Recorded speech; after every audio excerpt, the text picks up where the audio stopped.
Okay. It usually takes a couple minutes for people to come in. Welcome. Welcome, everybody. Just going to wait a couple minutes as people file in. If you would like to share where you're zooming in from, you can tell us in the chat. It's always fun to know where we all are today. Welcome, everyone. Just have a couple more people coming in. Thank you so much for joining us. We are here with the last program in the 57th annual Winter Horticulture Series from the Camden Garden Club, the last program of this year's series. And this program will be recorded, but it will only be available for about 2 weeks on the Camden Public Library's YouTube channel. So if you know someone who wasn't able to make it, then spread the word. I'll get it up there as soon as I can. And looks like we have some people from Maryland, Owl's Head, Camden, Concord, New Hampshire, Bucksport, all over. And if you registered before last night, then you should have received the handout for today's program. If you didn't, then I will send it out again because some people registered a bit later. And without further ado, oh, and also you can type your questions in chat into the chat and Q&A, and I will read them out loud at the end. And now I'll turn it over to the president of the Camden Garden Club, Vicki Mast, who will tell us a little bit about the Camden Garden Club and introduce our speaker.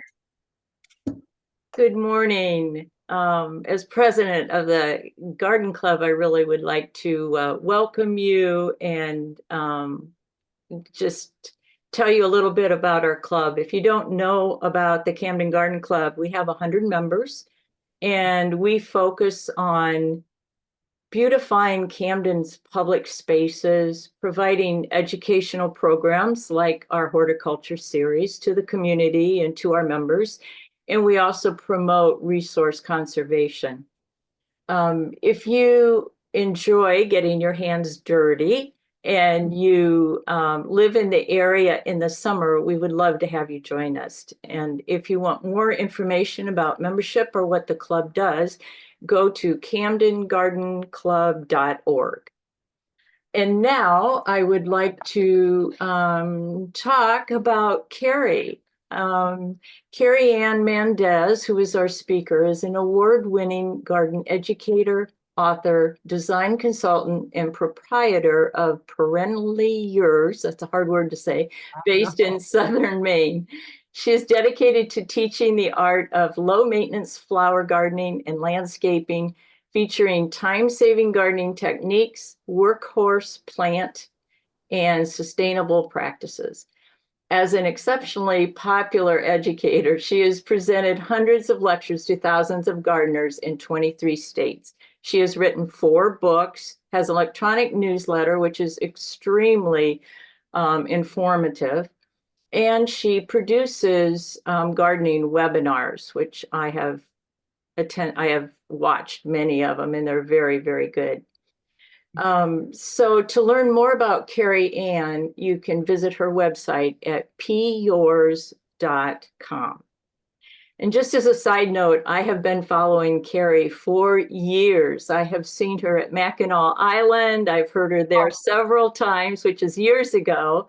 I've heard her speak at Massachusetts and Vermont and in Maine. So when I heard she was going to be our last speaker for our series, I was thrilled. So I will now hand it over to Kerry, and you guys are going to have a wonderful experience listening to her. Thank you, Kerry. Thank you so much, Vicki. Well, thank you all for joining me. I am psyched to talk about time-saving Mighty-Mite shrubs that outshine perennials.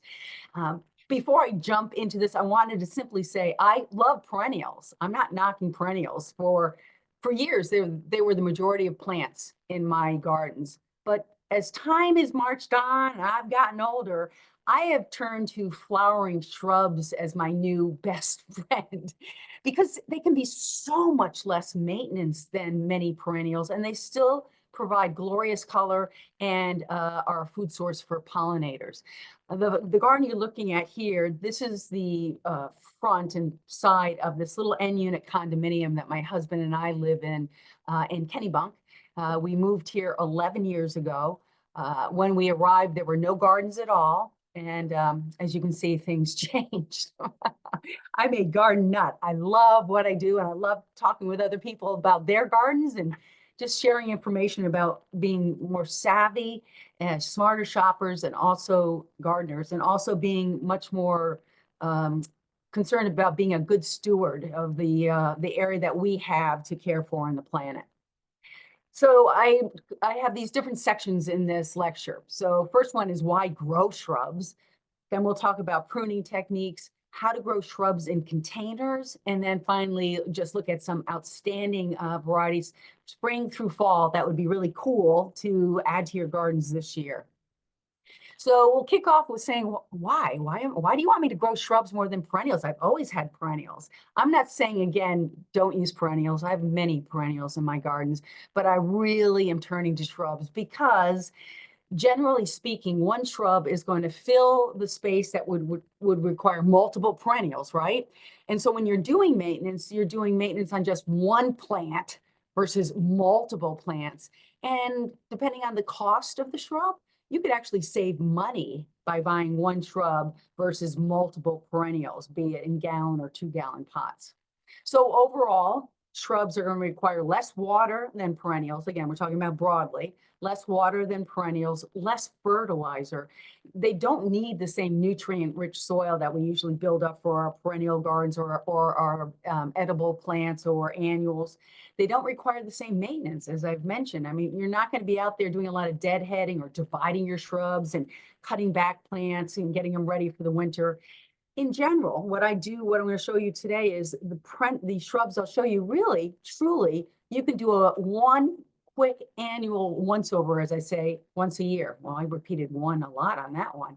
But my point is, one touch and you're going to be done with most of these shrubs. You're not going to keep repeating, going back and continuing to provide maintenance for them.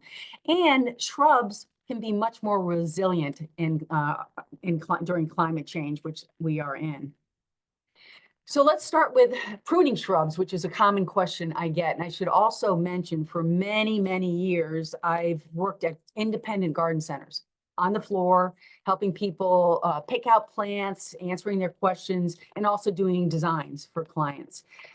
And I've been in my own business now, educating and designing for clients for 30 years. So let's start with pruning. As I said, we're going to start with spring flowering shrubs. So the timing for spring flowering shrubs is right after they finish bloom is the time to prune them, but before July 4th. Now, I can be a procrastinator. That's why I'm saying July 4th, because use that date, it's easy to remember, right? To make sure that if any of your spring flowering shrubs needed pruning, you will do it before then, because many of these will start growing on flower buds even later that month and into the summer and fall. So you don't want to be pruning off next year's flowers because you procrastinated too long. Pictured here is the tiniest forsythia yet. It's the little baby gem called Sugar Baby. It only gets about 2.5 feet tall. It gives you still that same explosion of yellow flowers that says spring is finally here, but it's not going to need the same pruning as larger varieties. Summer and fall flowering shrubs should be pruned in late fall, winter, or early spring, because these shrubs are going to be forming their flower buds on new growth in the spring. So you can do it at the end of the fall, winter time, or very early in the spring. I would be pruning easily before the first week or so of May. I'm pruning if I need to, and we'll talk about that. You'll see some examples shortly. Clethra is a lovely midsummer blooming shrub. I bet a lot of you have this cool native. It's intensely fragrant. Flowers can be white or pink. And then in the fall, you get this glorious display of buttery yellow leaves before the leaves drop. and it's very resistant to deer, and that's a good message. I've had a number of plants I've been trialing and growing that have in the past always been resistant to deer. Deer would never touch them. And now I'm seeing them eating some of the plants they never had touched before. So far, I have not seen clethra being nibbled on. Now, I just mentioned kind of the rule of thumb for pruning spring, summer, or fall bloomers, but I want to, it's really emphasize this. You don't need to think you have to prune your shrubs every year. There are some shrubs, which I'll show you, that you probably will never prune, and maybe once every 5 some odd years. There are other shrubs that really would benefit from an annual trimming to just clean them up a little bit. So the most common reasons for pruning your flowering shrubs. The number one most of us think of is to control size, height, and width to make sure it maintains the form for the space that we've allotted it. Certainly, you're going to remove any broken, diseased, or crossing branches. That's easy to see in the spring, early spring on deciduous plants. Another key one that some people forget is variegated plants. Many variegated plants will try to revert to a solid green leaf. So here's a Weigela right here. It's a variegated form, and you can see it's starting to push out solid green leaves. This happens to both perennials and shrubs. The plant is actually healthier with solid green leaves because those leaves contain more chlorophyll that's used in the photosynthesis process that allows the plant to produce food. So variegated plants, if you will, are not producing the same amount of food. They don't grow at the same rate. They're just slower in many ways, which can be an advantage. So whenever you see a branch with solid green leaves starting to emerge out of the shrub, you should prune it off immediately, right back to where it either joins another stem or right down to the ground if it's a main stem from coming up from the root system. Also, suckering shrubs. These are another one we should be pruning annually in many cases. So shrubs like your forsythia and lilac then send up all these little suckers around the main shrub. So you see I'm sure all of you know what I'm talking about. So those suckers are called suckers because they're sucking energy away from stems that produce flowers. So they're using energy and taking it away from a lot of our more mature stems that are producing the blooms that we love. So annually, you should remove a majority of the suckers. You always want to leave some on because eventually they're going to mature into flower-producing stems to replace the older stems that are not as productive for flowering. So you'll leave some suckers to grow on to take the place of those older ones. The others you're going to cut off right beneath the surface of the soil. You go down that low and cut them off even an inch below the soil line. Another type of pruning is rejuvenation pruning, and this is where you're going to give a severe pruning to overgrown shrubs. And when you do this, you should be doing it in late winter or early spring so that that shrub has an entire growing season to recover from that severe cut. So this is my nephew's new home he bought just a couple years ago. And the front of the house had these monstrous rhododendron, one on each side of the front door. They totally blocked the first floor windows, and they're on their way to block the second floor windows. So I had a chat with Ben. I said, instead of ripping these shrubs out and putting in new ones, they were on a budget like many of us. I said, let's just do a really hard prune on them. And they should recover just fine. You'll save your money and still have a beautiful rhodies in front of your house. So I talked to him about pruning them down to within 3 feet of the ground. You can see the one on the left. He's already done his job cutting that one back right below the base of the first floor windows. And he'll be doing the same to the one on the right.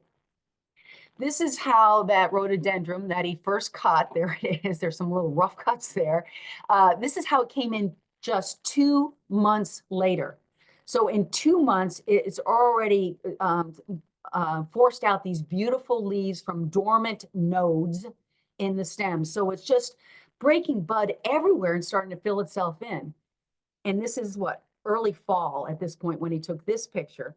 This is that same shrub last fall. 1 year later.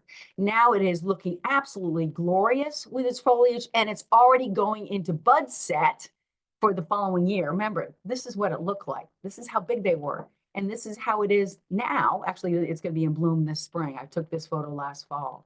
So that's just to encourage you, right? That you can really do this. And I also had him apply Hollytone, which is an organic slow release fertilizer around the base of this rhodie to allow a slow feed to this plant as it was recovering from that shock.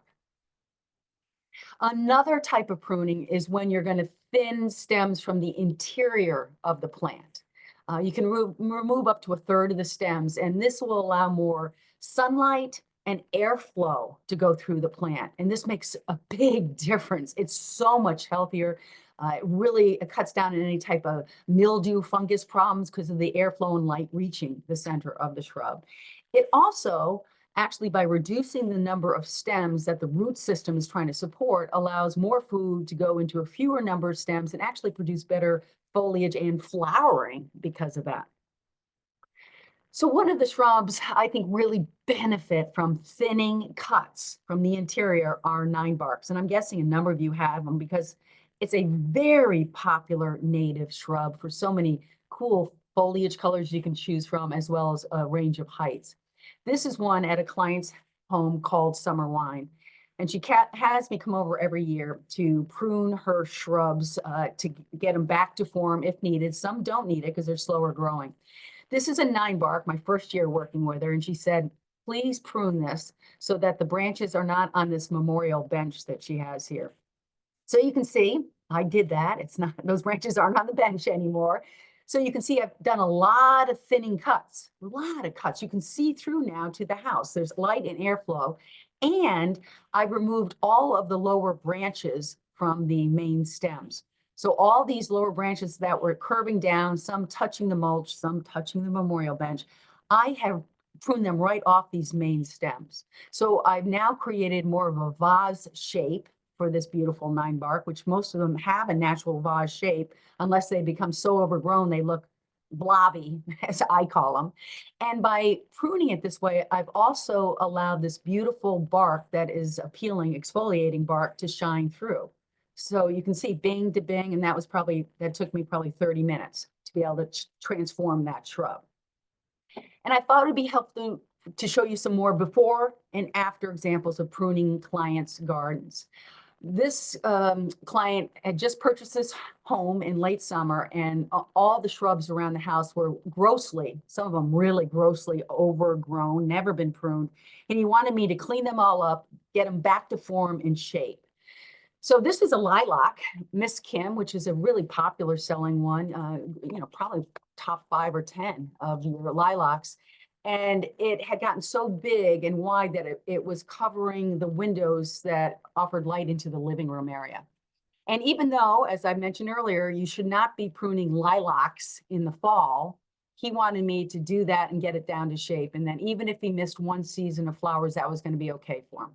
So this is what it looked like before I started. This is what it looked like afterwards.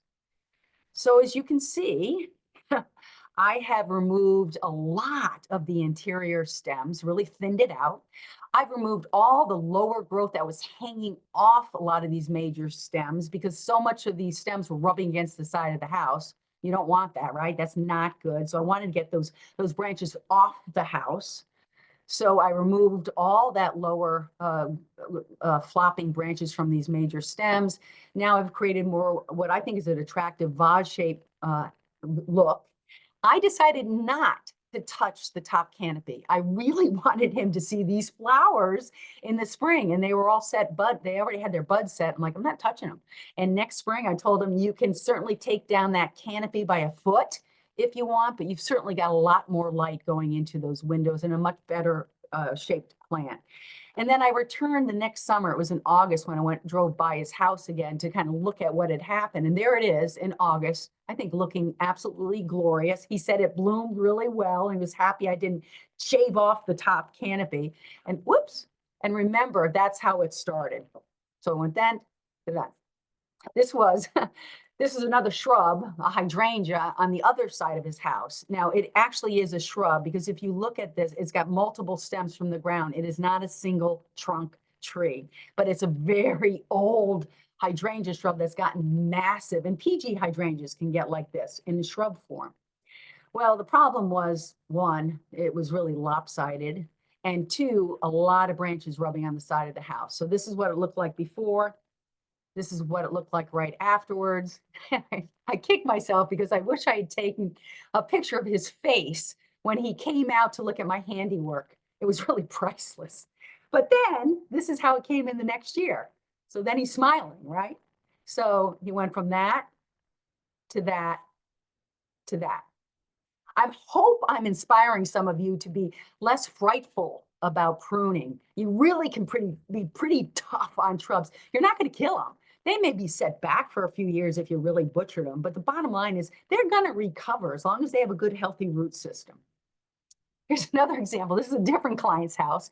This is a tree hydrangea. This is a panicle hydrangea called Limelight that has been trained on a single trunk. So allowed one stem to be the dominant stem that became the trunk.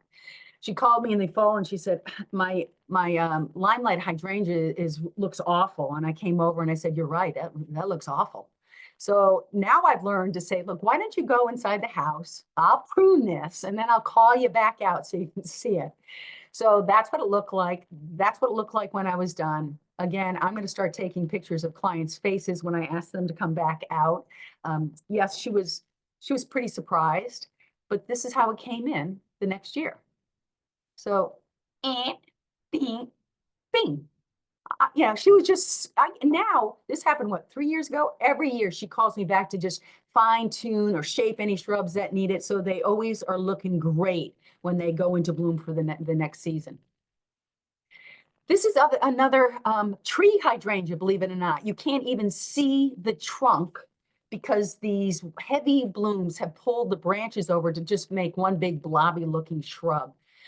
It was so heavy that they'd actually taken a rope and tied a rope to the trunk and then secured the rope to the house so it wouldn't keep flopping over on its side.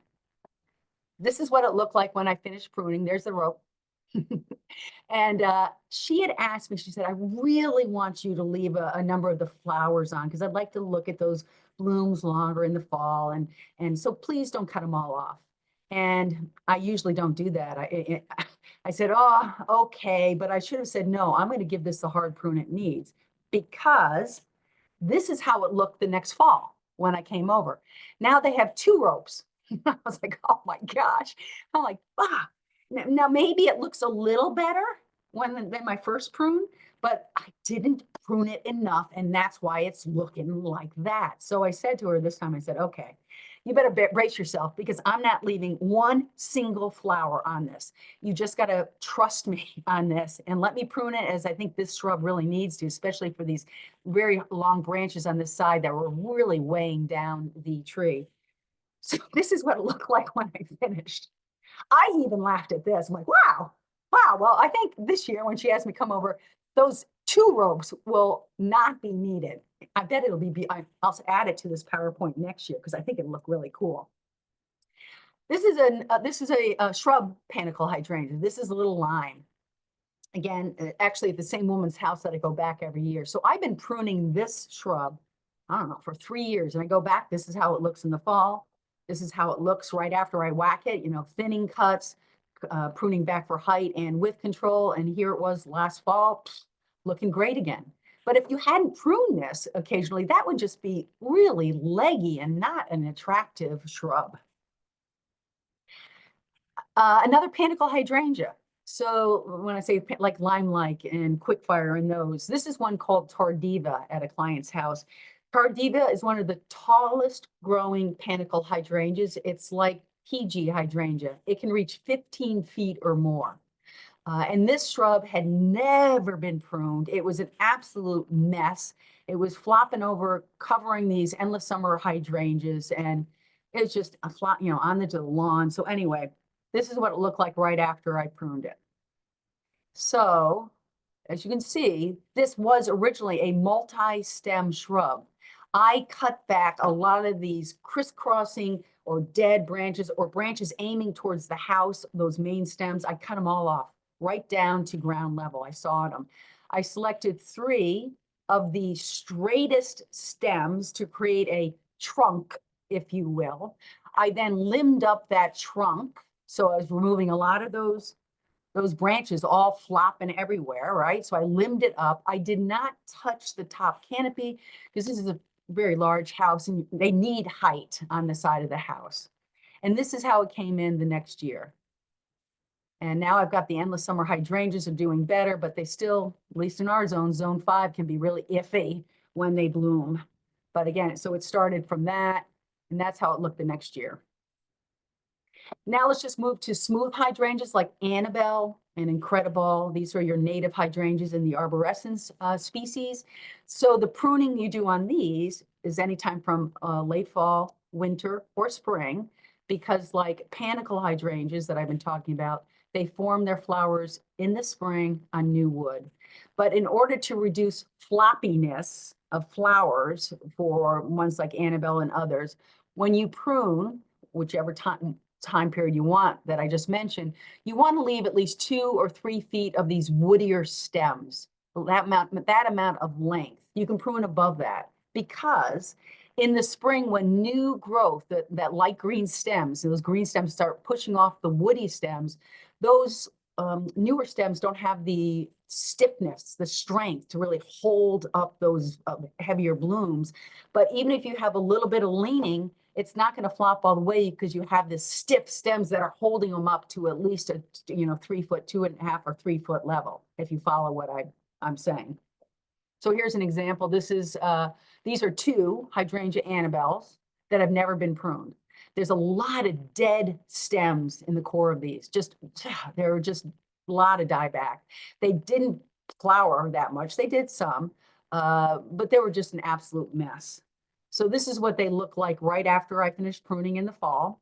So you can see I've removed a lot of the dead wood from the centers of these and even live wood, that it was just too thick of a group of stems. I thinned it out. I reduced the height to about 2.5 feet. And I also reduced some of the width. So this is how it came in the next year.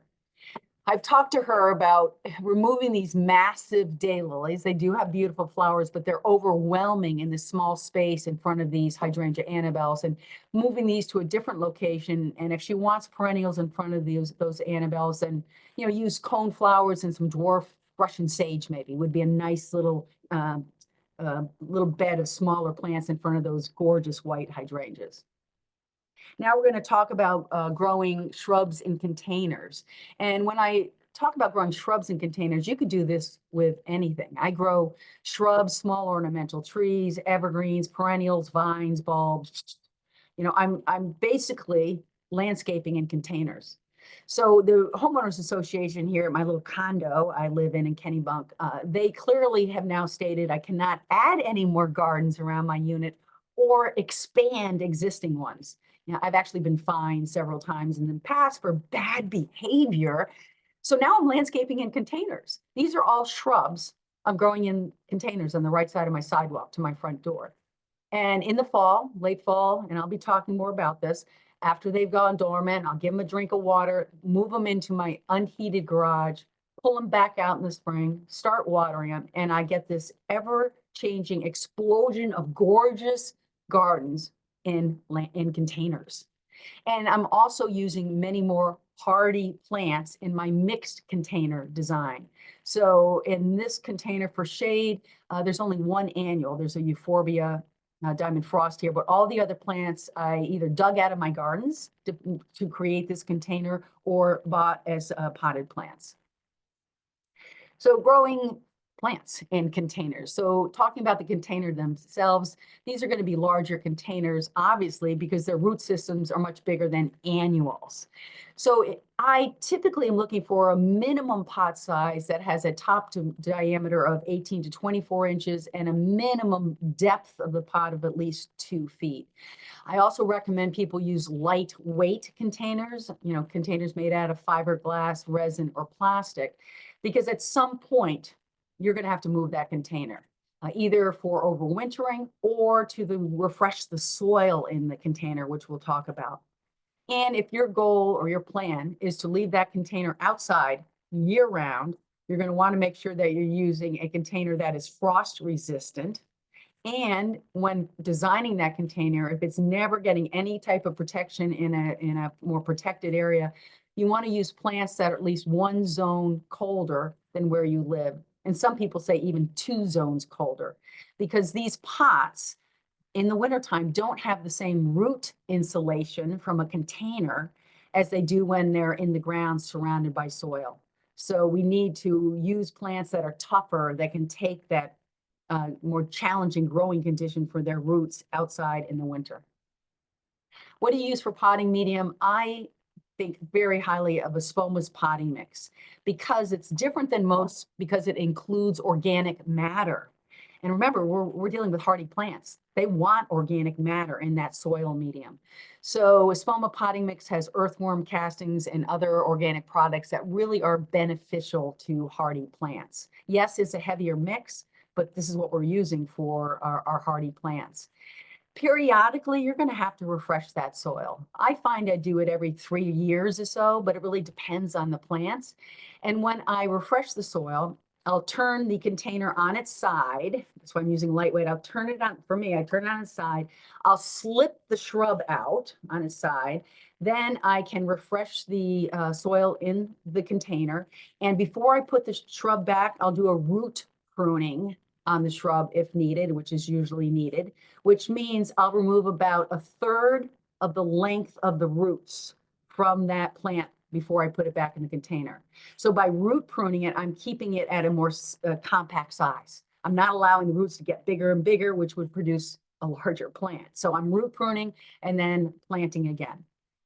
And fertilizer, I like to use a time-release fertilizer like Osmocote, 14-14-14, the balanced Osmocote. The pink labeled Osmocote is not what I use. I use the green cap labeled Osmocote that's balanced. And I'll just sprinkle some of that fertilizer around the base of the shrub in the spring, work it in a little bit into the potting medium, water it in well, and bingo, that will be feeding that shrub for 3 to 4 months. Overwintering hardy plants in containers. Well, one option you have is to move it into an unheated garage, shed, or barn.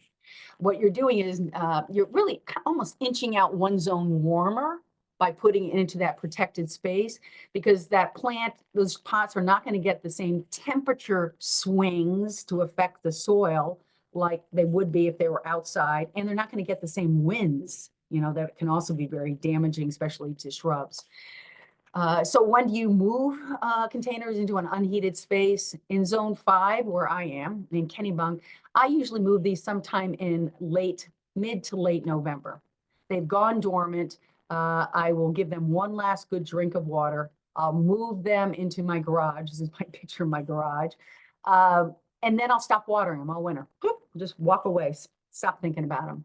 Starting in March, I will go and check those containers to see if I see any leaf break, bud break on the shrubs, or perennials starting to break dormancy. And once I see that, I'll give them one more little drink of water at that point. I shouldn't say one more. I'll give them a little drink of water at that point. They don't have leaves. They don't need a lot of water. All I'm doing is hydrating those roots a little bit more.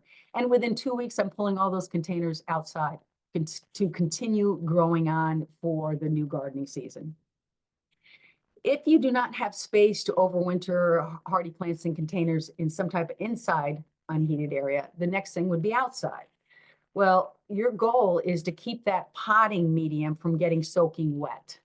So you want to put it under, if you have a roof protection outside, a porch, or a large overhang or eave that can keep snow, rain, sleet, ice from soaking that potting medium. Because once it gets soaked, it's not going to dry out the same way as it does during the growing season. It's going to stay wet and cold for a long time, which can lead to root rot for a lot of plants. Trust me, I learned this one from experience. I'm like, when they just rotted. So you need to protect them, the containers. So if you don't have an overhang or outside porch or whatever, use a tarp. And when you pick your tarp, you want a white or light colored tarp, not dark, because dark tarps absorb the sunlight, absorb heat, and therefore warm up the container. And you do not want to be having these swings in the container being warmed up and then cold at night. You want to keep it at a solid frozen, state through the winter. So when do you tarp the containers? Same timing as when you're moving them into an unheated space, mid to late November. One last drink of water, put the tarp over them, secure with rope, twine, bungee cord. Then in the spring, in March, start pulling that tarp out back, checking the plants. Once you see bud break or perennials starting to emerge, just totally remove the tarp when it's outside. It's outside. It's been going through a tougher condition than inside, garage. Just pull the tarp and let it keep going. Give it water. As more leaves start to appear, you'll water it a little bit more often until, again, it's just the normal plant in pot watering, depending if you're hand watering versus drip irrigation, once a week or whatever. And overwintering container plants with tarp is nothing new. I've worked at, as I said, many garden centers. We would do a number of things to protect the plants that we didn't sell in the fall. So this is Estabrook's Garden Center. This is in Yarmouth, where I worked for so many years. And every fall after the clearance sales, any shrubs or trees we didn't sell, and I'm not talking about B&Bs, and these are mostly deciduous plants, we will give one last drink of water. We will group into one spot. We'll then kind of tip them on their side so we can kind of even layer those pots so that we can get more plants in a smaller space. And then we'll cover them with a tarp in the winter. Then starting in March, we'll start pulling back that tarp to check the plants. Once we see activity, we take that entire tarp off. We tip the plants back up. We give them water. We re-tag them and we sell them during that growing season. Now we're going to look at some great shrubs. And for each of the slides, you're going to notice that I listed the shrub as a prune 1 or a prune 2, just as a reminder for you. So your prune 1 shrubs would be those that bloom in summer and fall. So once again, you're going to prune them late fall, winter, or early spring before they form flowers later in the spring. And prune 2 would be your spring flowering shrubs that you're going to prune right after they bloom, if needed, but before July 4th. So we'll start with spring bloomers, and then I'll go through and show you some right through into early fall. So of course, a lilac. I had to show a lilac. It's such a popular, wonderful shrub. I showed you earlier one called Miss Kim. Well, this is a new one that came out in the last couple of years called Baby Kim. So they basically shrunk the size of Miss Kim that could get up to 8 feet, and Baby Kim tops out around 3 feet. But you still have the same just beautiful, highly fragrant flowers to enjoy in the spring, but just on a much more compact plant. Fothergilla, commonly known as bottlebrush. Most fothergillas grown and sold at garden centers have green foliage. Personally, I'm always looking for varieties that have this frosty blue leaf that is such a focal point in the summer gardens. So this is one called Blue Mist. There's another one called Blue Shadows. It gets a little bigger. And by the way, I should have mentioned, I've grown almost every plant that I'll be talking about today. I either grow it now in my gardens, or I've grown it here or in upstate New York, where I lived outside of Saratoga Springs for 28 years. So Blue Mist has these great blue leaves in the summer, but like all the other Fothergilla with green leaves, it still has these beautiful little, creamy white flowers in the spring. Then you get this just head-turning foliage, and like other Fothergilla, the foliage turns this radiant kind of a yellow, orange, and red in the fall. This is one I grow in a container because every season during the growing season, spring through fall, as people walk by it to my front door, there's always something to go, wow, what a great plant. And most of the time, they're really acknowledging the beautiful foliage. Azaleas. Azaleas can be hard to grow in colder zones. Thank goodness for the Northern Lights series that was released from the University of Minnesota. These are hardy to 35 degrees below zero. There are a number of different flower colors within this series. The one I'm showing you here, Northern Highlights, is probably the best seller of all of them. I've grown it in upstate New York, and I have it here in Kennebunk. It has these just shimmering white flowers with just a dollop of yellow in them, and the flowers are wonderfully fragrant. Then you get a second round of color in the fall when the foliage turns this really extraordinary burgundy bronze before the leaves drop off. Rhododendrons, phew, of course, so many choices between small leaf and large leaf rhodies. I wanted to show you one that will never need pruning, or I should say rarely. I should not use the word never. Rarely needs pruning. This is one in the yak species. And yes, I'm abbreviating the way I'm pronouncing that. This is in the yak species. And all yak rhododendrons are really tight and compact, usually around 3 feet tall and wide. And then in the spring, they cover themselves with just this almost supersized flower for the size of the shrub. That can be in a range of colors. These two, this one actually is, my friend grows it down the road from me. This is Ken Janik, and this is Percy Weissman in my garden.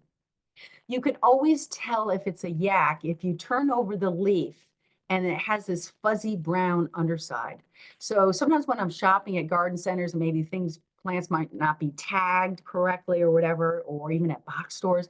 If I look at a smaller shrub, I'm like, huh, and then I turn that leaf over and I see it's a yak, I'm like, whoa, because you can expect to pay more for these rhododendrons because they're such slow growers. It takes more time to grow them on so that they're retail ready for sale, and you're going to pay for some of that. So if I can find one of these at a great price, man, and I look at that leaf, I'm like, I'm going to grab it. It's such a great rhododendron. And I bet a number of you have purple leaf sand cherries that can get 10 to 15 feet tall with those beautiful white flowers in the spring. This is a newer one that came out in recent years called Stay Classy, and it's very compact. It'll top out at only about 4 feet, but you still get these really spectacular leaves, which is why we grow purple leaf sand cherries. The flowers are nice, but really we're buying it for that leaf, right? So now we have a more compact version. It doesn't flower as heavily as its larger siblings, but you still get some white flowers. So I'll use a plant like this. That's a really eye-catching foliage specimen in containers a lot, in addition to the landscape. When I use them in containers, and I also apply the same thought to spring flowering shrubs, I like to underplant them in the container with annuals that are spillers, because I want to have not only flowers to enjoy through the summer into fall, I also want a food source for pollinators. So if I was going to grow this in a container, I don't have this one yet, I would use something like Alyssum Snow Princess around the base of it in the container to spill over the side and give you these frothy, white, highly fragrant flowers from spring through fall. This is another shrub that really you're buying for the foliage. This is Salix Iceberg Alley. It has these shimmering silver, almost white looking leaves. Here it is in my garden. And it just makes every plant is planted next to look incredible. And if you're into white gardens or moon gardens, this is a great plant because those leaves can be easily seen in the evening. They really just shine with the reflected light. The plant has these fun-looking catkins in the spring that are kind of red and yellow. They are highly attractive to pollinators.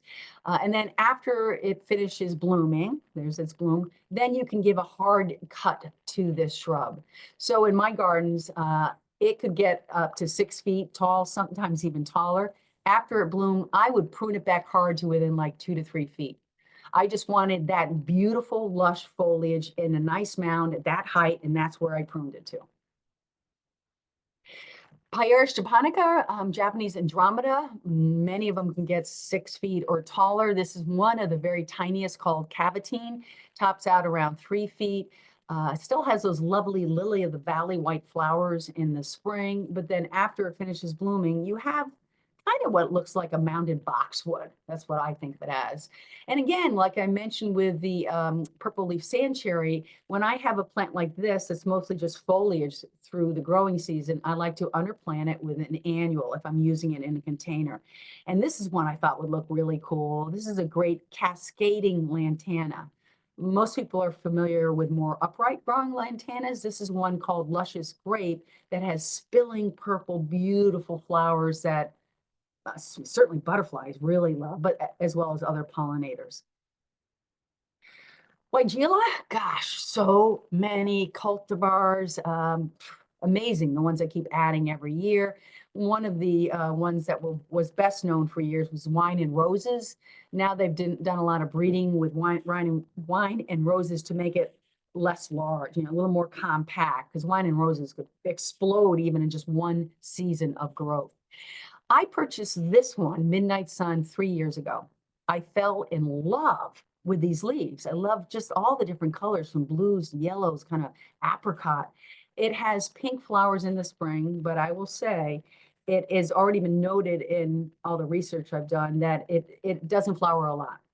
It'll be light flowering. To date, I've had it 3 years. It's not flowered yet, but I'm not giving up. And frankly, I really bought it for the foliage. And I want to mention, because some people say, wait a minute, Kerry, what about the pollinators?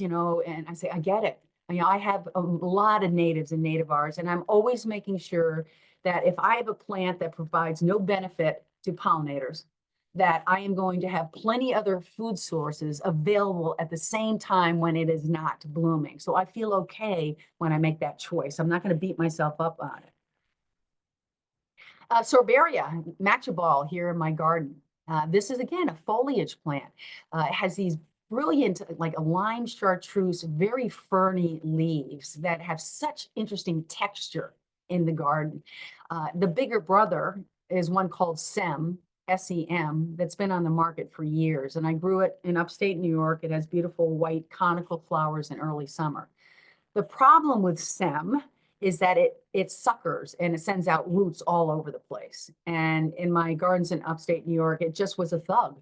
I said, that's it. I can't, it's popping up everywhere. I'm like, I'm done. I get out with you, give it to someone who doesn't mind suckering. I was excited that matcha ball was being promoted as a sorbaria that didn't sucker, that didn't send out those runners. And so far, in the 3 years I've had it, it has been very well behaved.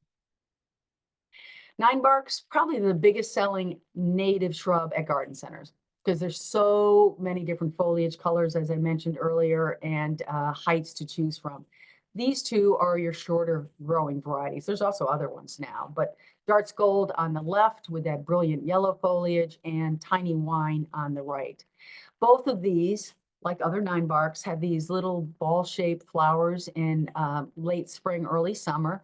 They produce seed that our birds just love in the fall and into the winter.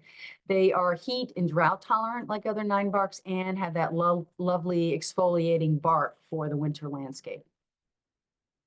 Some hydrangeas. These hydrangeas are in the arborescens species, commonly known as smooth hydrangeas. These are native. So if you grow hydrangea Annabelle or Incredible, that's the species group I'm talking about when I'm showing you these two. On the left is one called Bar Harbor, and it's actually in a client's garden. And I love Bar Harbor because it's a smaller, non-floppy version of Annabelle. So it gets only about 3 to 4 feet tall. The flowers are just as white, but they're smaller in size, and they're also airy. They don't have the same denseness as Annabelle or Incredible. So you get this area smaller flower. So when it goes into bloom, it doesn't pull the stems down. The stems are shorter, sturdier, and the weight of the flower is less. So you get this just glorious display when it goes into bloom. And on the right, this is also in a client's garden. This is the shortest smooth hydrangea to date. This is wee white, tops out at 2.5 feet. This one has been in this client's garden for probably 5 years, and it is spectacular. The flower buds open soft pink, and they age to white, different than your panicle hydrangeas. And they start blooming in June, like other smooth hydrangeas. And this one, wee white, will keep sending out fresh buds through the majority of the season. I've never seen any smooth hydrangea bloom as repeatedly as this one. This one is a fantastic container shrub because you'll always have those white flowers. And they do benefit from deadheading to also push out new buds that you're seeing here and here. Your panicle hydrangeas, which I showed a number of them, both shrub and tree form earlier when I talked about pruning, many dwarf panicles to choose from. On the left is probably the smallest one to date. This is Firelight Tidbit that can get up to 3 feet tall. opens with pure white flowers and then keeps getting a deeper and deeper pink until it's almost a deep burgundy by fall. On the right, this is Little Hottie. This is actually in my container. Little Hottie has more of a conical flower shape, white in early summer, and then this insert below shows you how it takes on a kind of a beautiful pinky green color in the fall. Your hydrangeas, your big leaf hydrangeas, those in the Macrophylla species. So this would be the group that Endless Summer is in. A lot of different choices. Most of these will have pink or blue flowers based on soil chemistry. On the left is one in my garden. This is called Wedding Gown. It never changes color. And it has been such a reliable bloomer in my Zone 5 garden. I can't say the same for me with Endless Summer, but I can say for me in my little space that this one has been spectacular. It has these dazzling white flowers in shade. And if you look closely, you'll notice that the sterile florets, because every hydrangea bloom is made up of sterile florets, little flowers that have no nectar or pollen. And they're made up of fertile florets, these tiny, tiny little flowers that are packed with nectar that the pollinators are after. So any hydrangea bloom that has more of the little fertile flowers easily accessible to pollinators is more beneficial. So your lace caps or more of your open airy varieties that would allow more pollinators to access those smaller buds that are usually held beneath the larger sterile flowers. But look at what I was trying to say is Wedding Gown, the sterile flowers actually have 3 tiers of petals on them.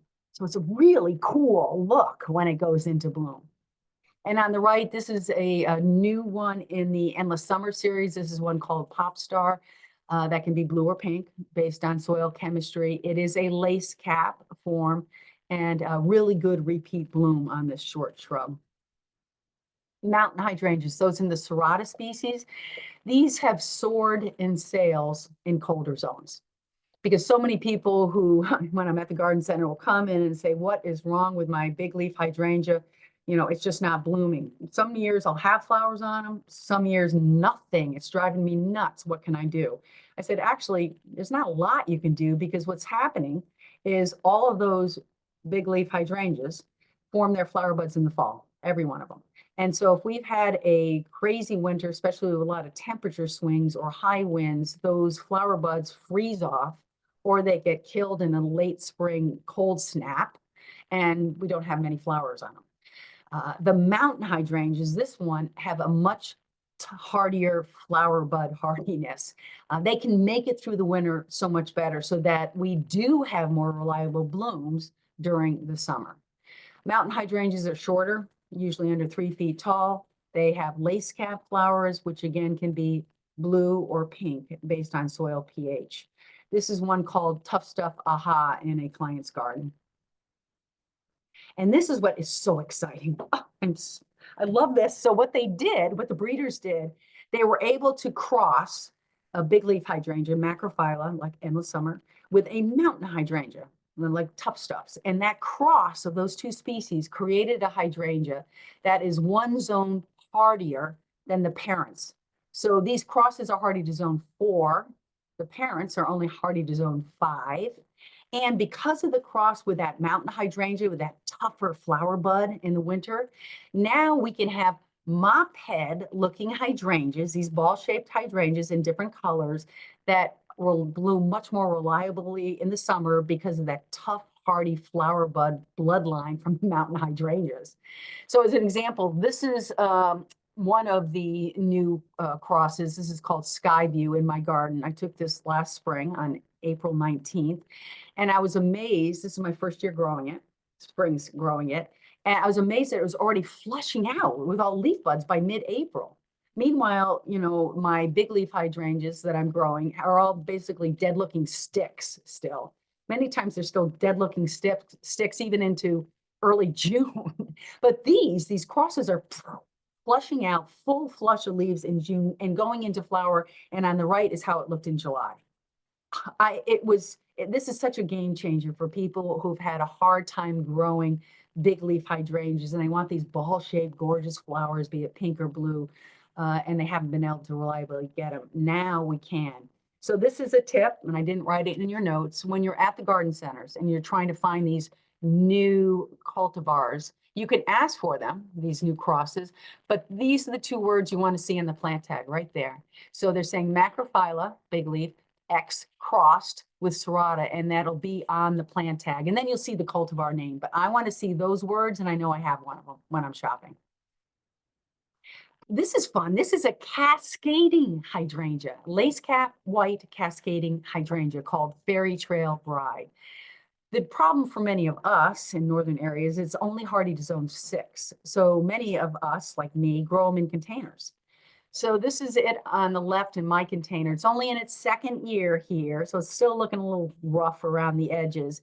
This is a picture of one I took 2 summers ago when I was on a garden tour in Cape Cod, and he had pots of this Fairy Trail Bride, all different areas around his patio and his deck. They do great in part shade, even though it says part sun. These were all thriving, and I've actually moved mine more to part shade, and I think they do better. And finally, last two, Lespedeza. This is known as bush clover, an underused, absolutely spectacular flowering shrub in the fall. It has these beautiful pink flowers on arching stems, and the foliage is just a stunning blue-green. So the whole look between the sweeping branches, the pink flowers, I mean, think about it. You don't see many pink flowers in the fall, right? So this is a cool shrub to add to the landscape. Most commonly sold is this one called Gibraltar that can get up to 6 feet.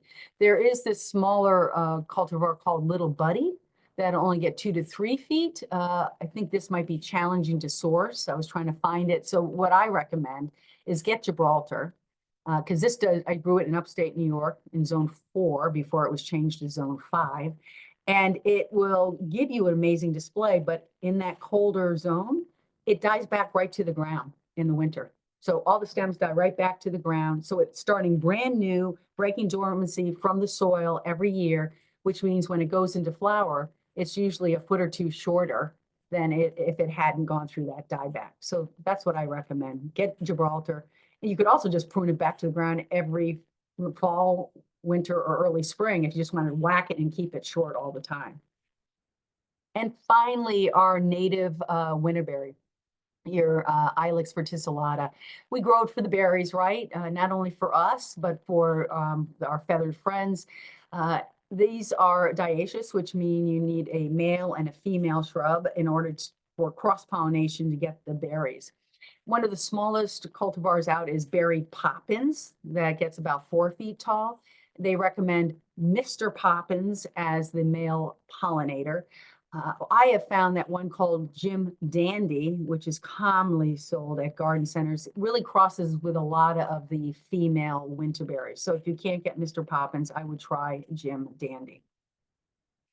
And I wanted to note that your handout also includes tips for planting shrubs as well as their general care. Well, I know I've covered a lot of information. Remember, you have your handout, and this video will be available for 2 weeks if you want to run it again or look at one section again. I also wanted to give a shout out to my winter webinars coming up. Each year I do a couple webinars online. And this year, the first one is actually this coming Saturday, March 1st. I wish I knew that. Commonly made garden mistakes that cost money and time. And then you can see the next one a few weeks later.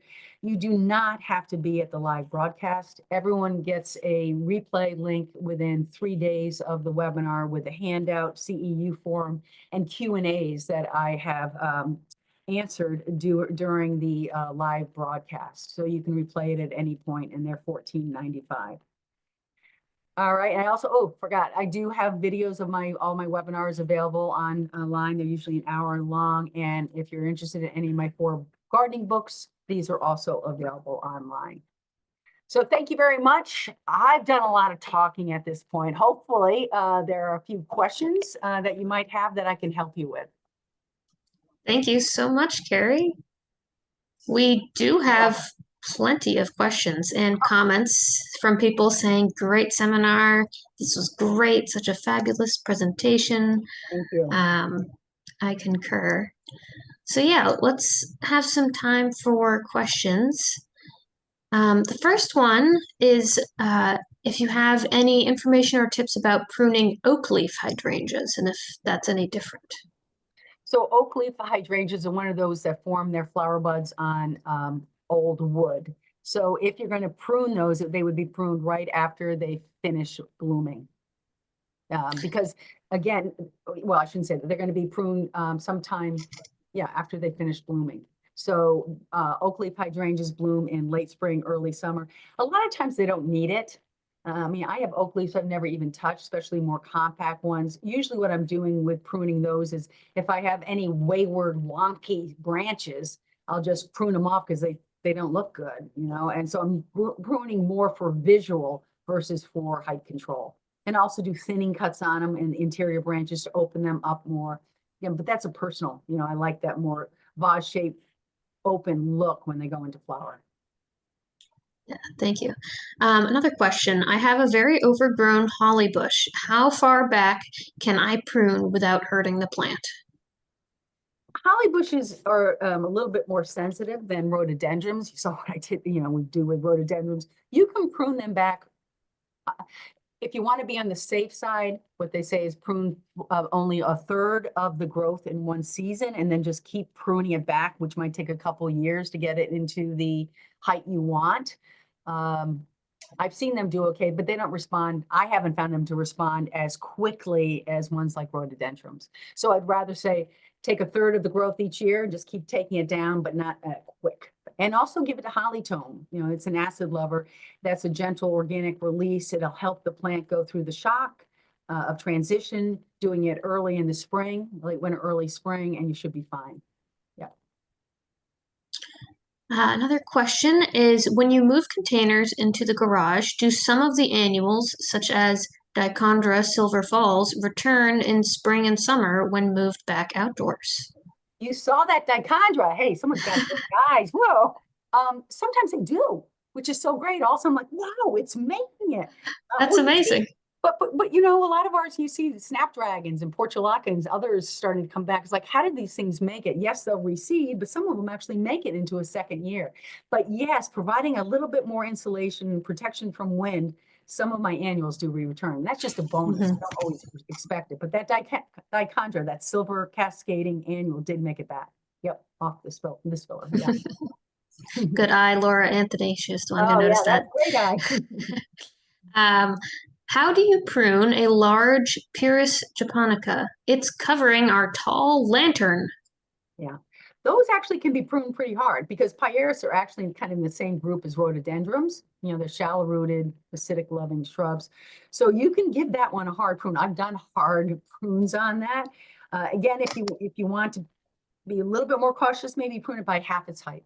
And do it, you know, if you do it in a late winter, spring, which is, I don't know how much snow you have where you are, but if you do it, you will lose this year's flowers, right? Because its flower buds were formed and will be opening in this because it's a spring bloomer. But if your goal, as I tell people, is more to get this shrub into the right size, and who cares if you lose one season of flowers, you're going to give it a whole season to adjust to that pruning by just doing it earlier.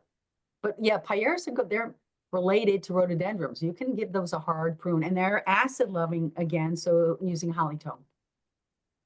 Wonderful. Really More. Some More comments saying so informative. What a great presentation, great info, great guidance and enthusiasm. Thank you so much.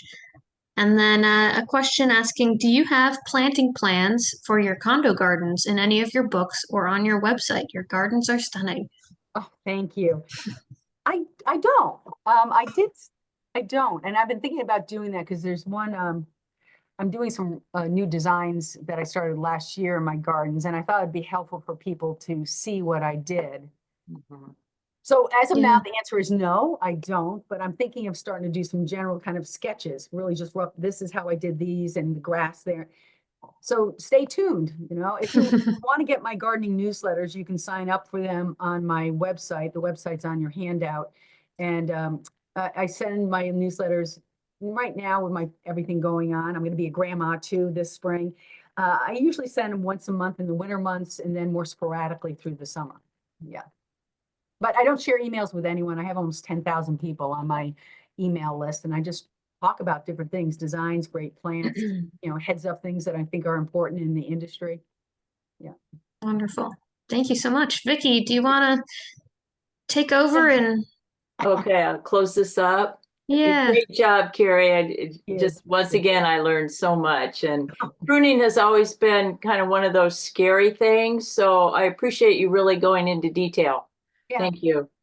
Also, Julie, I want to just thank you for your work this past for our 5 sessions that we've had with the horticulture series.